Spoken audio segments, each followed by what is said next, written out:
we're gonna head back over to Brickset. This is the Brickset page. I'm on there a lot. So they still have a page where there's a lot of comments on articles. There's no forum anymore there, but there's comments on articles. So this is another kind of interesting. We're thinking of 18 plus. When you think of 18 plus, you mostly think of pornography or 18 plus or whatever. But in the Lego world, it means something different. It means fucking that adults get to feel like they're not playing with a children's toy.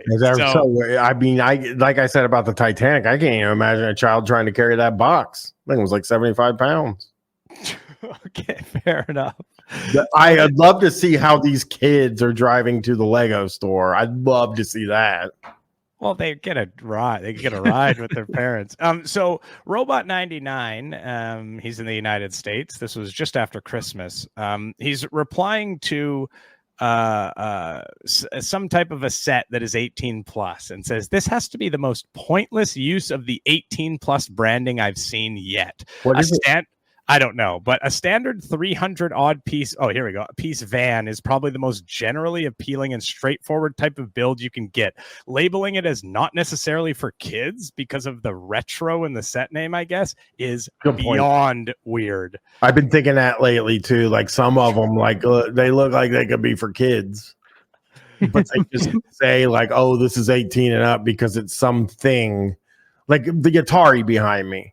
That wasn't a hard set to put together. Yeah. A kid could have maybe put that together, but they don't know what the fucking Atari is, you know? So somebody replied to it and said, I don't get it either, but most pointless. You forgot 40532-1.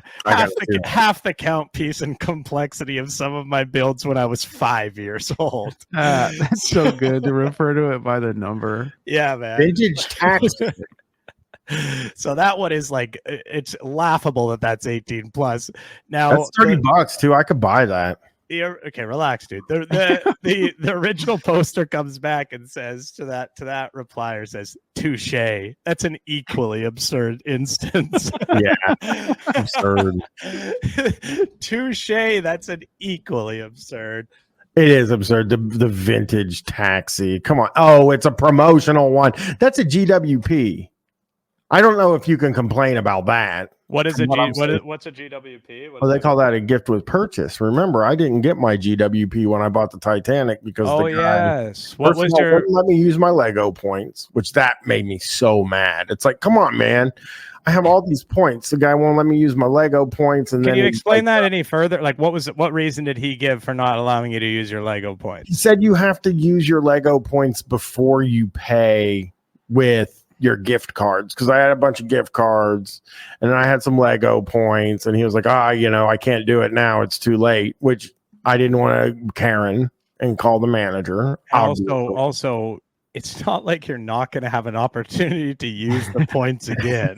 I mean, we've already discussed that you have a serious addiction to this stuff. You will be buying. You already, on this episode, you've bought more Legos.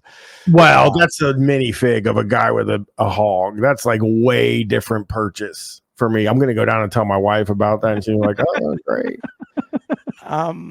Oh, good.